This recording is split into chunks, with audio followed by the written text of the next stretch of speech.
राज्य स्तर की शिक्षक भर्ती में केंद्रीय स्तर की शिक्षक पात्रता परीक्षा यानी सेंट्रल एलिजिबिलिटी टेस्ट, जिसे आप सीटेट के नाम से जानते हैं, वैधता को लेकर के माननीय सुप्रीम कोर्ट में मामला सुना जा रहा है।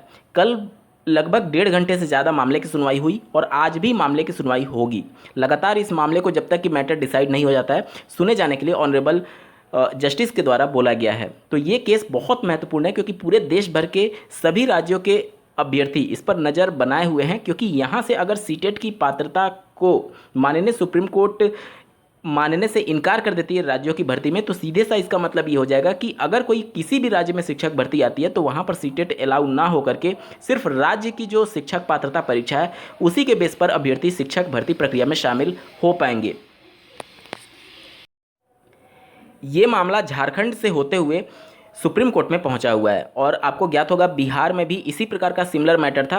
तो दोनों मामले, झारखंड वाला और बिहार वाला, दोनों आपस में टैग हो चुका है और दोनों मामले पर सुनवाई चल रही है। कल की हियरिंग में इसमें कई पक्षकार हैं, तो एक पक्ष का जो सबमिशन था वो लगभग कंप्लीट होने के कगार पर है और आज जो कुछ भी उनका बाकी होगा वो सबमिशन कंप्लीट हो जाएगा। उसके बाद से दूसरे पक्ष को बोलने का मौका दिया जाएगा।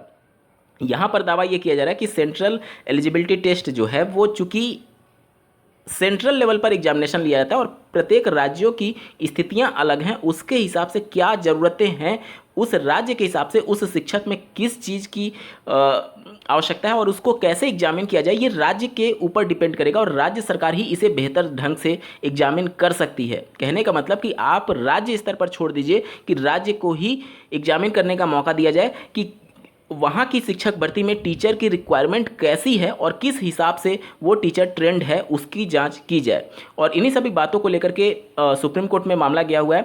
इससे पहले मैं आपको बता दूं कि माननीय पटना हाईकोर्ट में भी सिमिलर मैटर था, जिसमें सीटेट को राज्य स्तर की शिक्षक भर्ती में पात्र ना माने जाने की प्रेयर की गई थी, जिसे माननीय पटना हाईकोर्ट ने अस्वीकार कर दिया, ये कहते हुए कि सीटेट जो है वो एनसीटी के नोटिफिकेशन के हिसाब से इक्विवेलेंट माना जाएगा राज्यों की जो शिक्षक पात्रता परीक्षा होती है उसके हिसाब से। तो आप इसको इग्नोर नहीं कर सकते राज्य स्तर की शिक्षक भर्ती में एलिजिबल मानने से।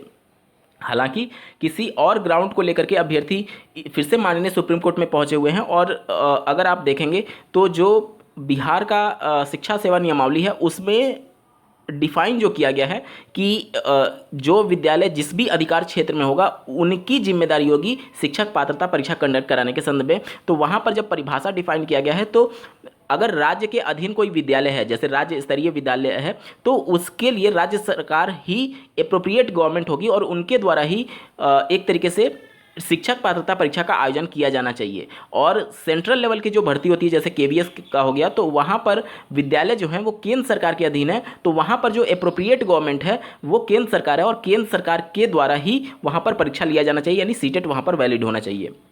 तो इस प्रकार के तर्कों के साथ मामले की सुनवाई चल रही है और आज भी इसकी हियरिंग होना प्रस्तावित है। बहुत ही इंपॉर्टेंट केस है क्योंकि आने वाली शिक्षक भर्तियों में राज्य स्तर की जो शिक्षक भर्ती होगी उसमें केंद्रीय शिक्षक पात्रता परीक्षा यानी सीटेट वैलिड होगा या नहीं, ये इस मैटर से डिसाइड होने वाला है।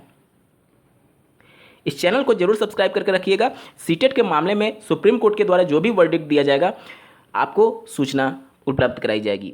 इस वीडियो को देखने के लिए आपका बहुत बहुत धन्यवाद। भगवान करे आपका दिन शुभ हो।